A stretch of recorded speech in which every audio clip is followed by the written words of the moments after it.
소득이 많지 않은데도 기초생활수급자 기준에는 조금 못 미치는 분들 계십니다. 그래서 어떤 지원도 못 받는다고 지레 포기하고 계신 분들, 바로 그런 분들께 반가운 소식입니다. 차상위 계층이라는 이름으로 생각보다 많은 도움을 받으실 수 있습니다.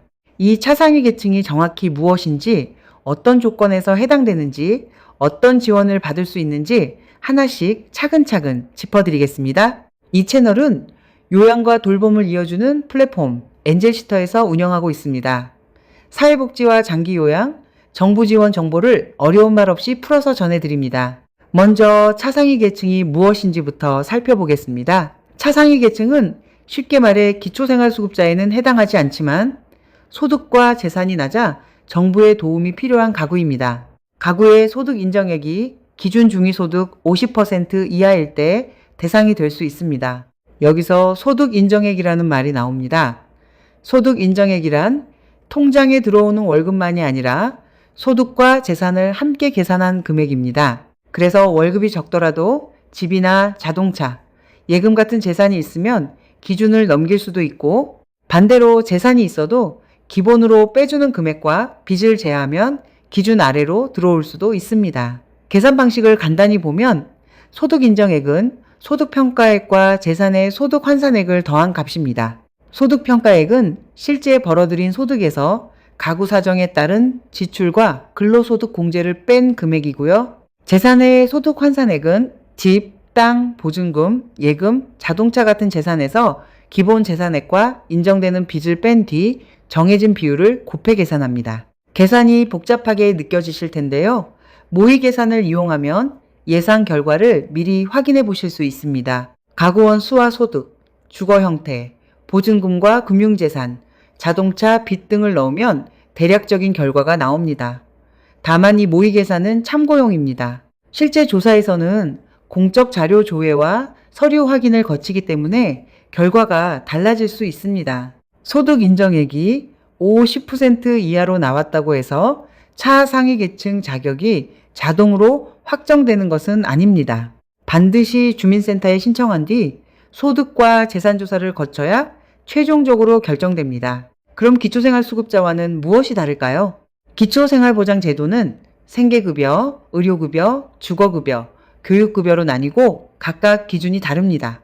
2026년 기준으로 생계급여는 중위소득 32% 이하, 의료급여는 40% 이하, 주거급여는 48% 이하, 교육급여는 50% 이하가 기준입니다. 부양의무자 기준, 그러니까 부모나 자녀의 소득을 보는 기준도 급여마다 다릅니다. 주거급여와 교육급여는 부양의무자 기준을 아예 보지 않습니다. 생계급여는 아주 일부를 빼면 부양의무자 기준이 대부분 폐지됐고, 의료급여는 지금도 일정한 부양의무자 기준을 적용합니다. 그래서 가족이 있다는 이유만으로 차상위 계층이 되는 것도 아니고, 가족에게 소득이 있다는 이유만으로 무조건 탈락하는 것도 아닙니다. 가구 구성과 실제 소득, 재산, 부양 관계, 신청한 사업의 기준을 종합해서 판단합니다. 또 하나 알아두실 점은 차상위 계층이 하나가 아니라 여러 종류로 나뉜다는 것입니다. 차상위 계층 확인 대상자, 차상위 본인 부담 경감 대상자, 차상위 자활사업 참여자, 차상위 장애수당, 장애아동수당 대상자, 한부모 가족 지원 대상자 등으로 구분됩니다. 각각 기준과 지원 내용이 다르고 확인서를 받았다고 해서 모든 지원이 자동으로 적용되지는 않습니다. 필요한 사업에는 따로 신청해야 하는 경우도 있습니다. 이제 실제로 어떤 지원을 받을 수 있는지 살펴보겠습니다.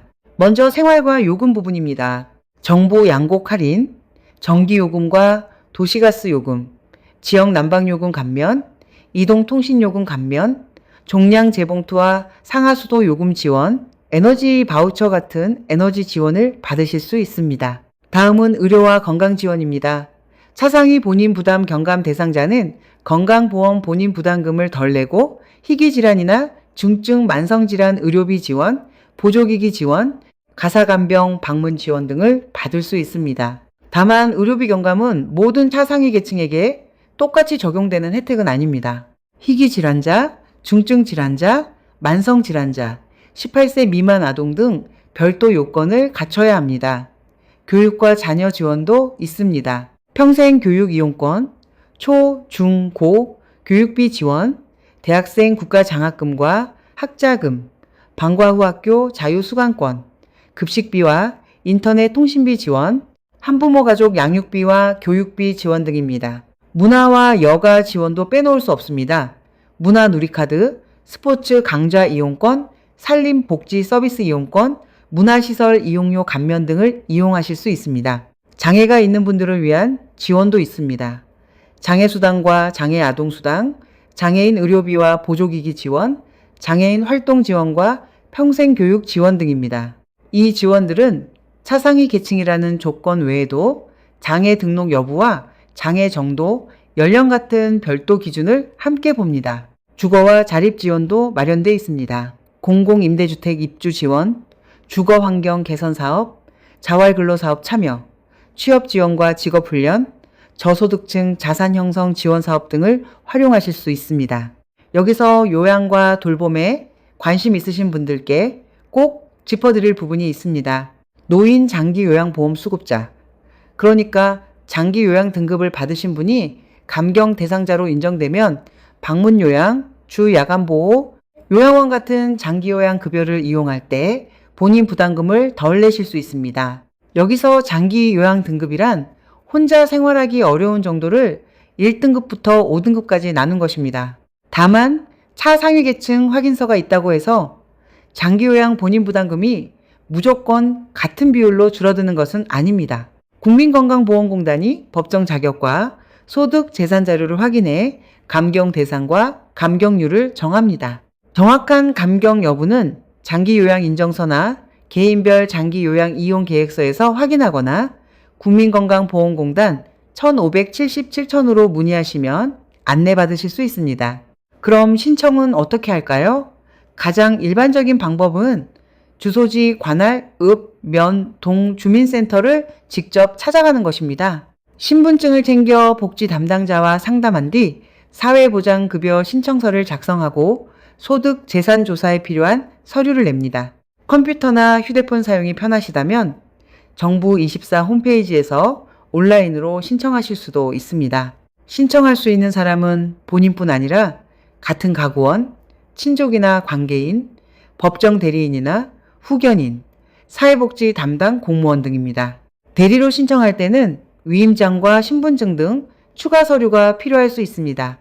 필요한 서류는 가구 상황에 따라 조금씩 다릅니다. 기본적으로는 신분증, 사회보장급여 신청서, 소득재산신고서, 금융정보 제공 동의서, 임대차 계약서, 소득 확인 자료 등이 필요합니다. 다만 주민등록정보나 토지건물 자동차 자료, 건강보험료 납부 내역 같은 것은 동의만 하면 담당 공무원이 직접 확인할 수 있습니다. 그러니 모든 서류를 다 준비하셔야 하는 것은 아닙니다.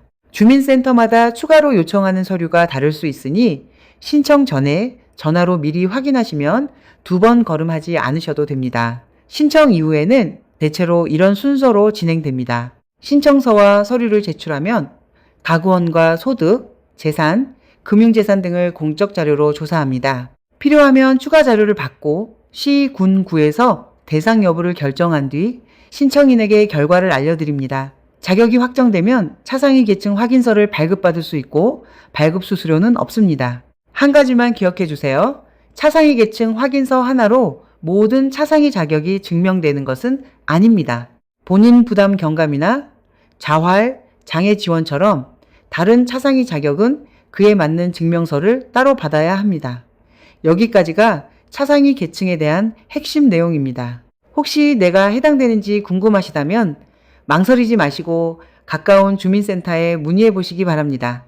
이런 제도는 해마다 기준과 금액이 바뀌고 지역에 따라 세부 내용이 다를 수 있습니다. 그래서 신청 전에는 반드시 최신 정보를 다시 한번 확인하시는 것이 좋습니다. 엔젤시더 홈페이지에서는 차상위 계층을 비롯한 복지 정보, 장기 요양 서비스와 창업, 요양보호사 활동지원사 같은 돌봄 자격 취득 정보, 돌봄 일자리 구인, 구직, 장애인 활동지원 서비스 정보까지 카테고리별로 정리해 꾸준히 업데이트하고 있습니다. 오늘 안내해드린 홈페이지와 자세한 정보는 아래 고정 댓글란에서 확인하실 수 있습니다. 해당되신다면 놓치지 마시고 꼭 신청하셔서 받으실 수 있는 지원을 빠짐없이 챙기시기 바랍니다.